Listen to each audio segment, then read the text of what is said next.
Assalomu alaykum aziz kanalimiz kuzatuvchilari, kanalimizga xush kelibsiz. Agar kanalga yangi bo'lsangiz obuna bo'lishni va videoga like bosishni unutmang. G'azodagi boshpanaga hujum qilgan Isroil, Rossiya tankerini safdan chiqargan Ukraina va IShID obyektlariga zarba bergan AQSh. Kun dayjesti. O'tgan kun davomida jahonda ro'y bergan eng asosiy voqea va yangiliklar sharhi bilan kundalik xabarnomada tanishtiramiz. Isroil G'azodagi maktab boshpanaga hujum qildi. Isroil kuchlari G'azodagi Al-Tuffah mahallasida ko'chirilganlar yashayotgan maktabga zarba berdi. Oqibatda 5 nafar falastinlik halok bo'ldi. Bu haqda juma kuni Al-Shifa shifoxonasi rahbari Muhammad Abu Selmiya Reutersga ma'lum qilgan. Falastin favqulodda xizmatlariga ko'ra, halok bo'lganlarning aksariyati bolalar bo'lgan. Shuningdek, bir qancha jarohatlanganlar davolanish uchun shifoxonalarga yetkazilgan. Isroil mudofaa kuchlari sulh chizig'idan tashqarida joylashgan tuzilmalarda shubhali shaxslar aniqlanganini va ularga qarata o'q uzilganini ma'lum qildi. Hamas esa hujumni vahshiy jinoyat deb atab, uni o't ochishni to'xtatish kelishuvining navbatdagi buzilish sifatida baholadi. G'azo sog'liqni saqlash idoralariga ko'ra, oktyabr oyida sulh boshlanganidan beri Isroil hujumlari oqibatida halok bo'lgan falastinliklar soni 400 nafarga yetgan.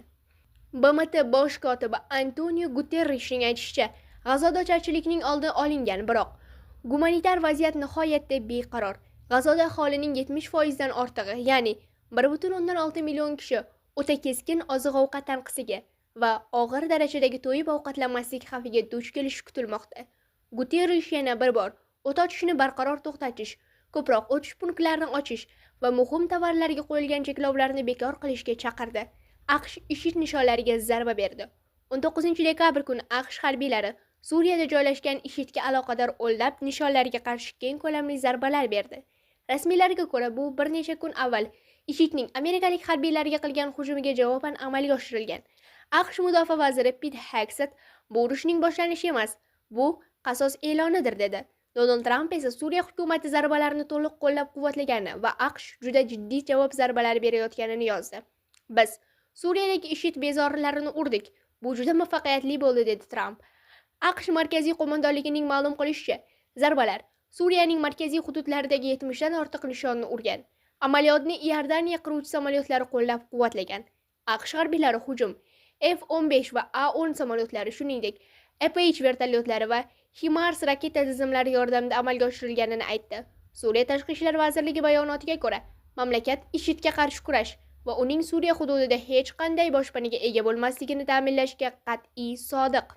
So'nggi oylarda AQSh yetakchiligidagi koalitsiyaning IShIDga qarshi havo zarbalari va quruqlikdagi amaliyotlarda Suriya xavfsizlik kuchlari ham ishtirok etmoqda. Hozirda Suriyada taxminan 1000 nafar AQSh harbiysi qolmoqda. Ukraina O'rta Yer dengizidagi Rossiya tankeriga zarba berdi.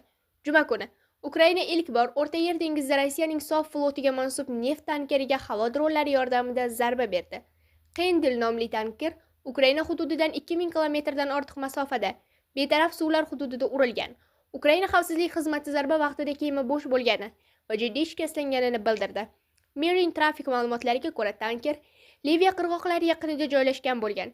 Reutersga ko'ra, taqdim qilingan yuqoridan olingan video tasvirlarda tanker palubasida kichik portlash aks etgani ko'rinadi. Ukrainalik rasmiy dronlar kemaga qanday yetib borgani haqida tafsilot bermadi, biroq amaliyot ko'p bosqichli choralarni o'z ichiga olganini aytdi. Ukraina oxirgi 2 yil davomida Rossiya neftni qayta ishlash zavodlariga zarbalar berib kelmoqda. Biroq so'nggi haftalarda bu kompaniyani sezilarli darajada kengaytirdi.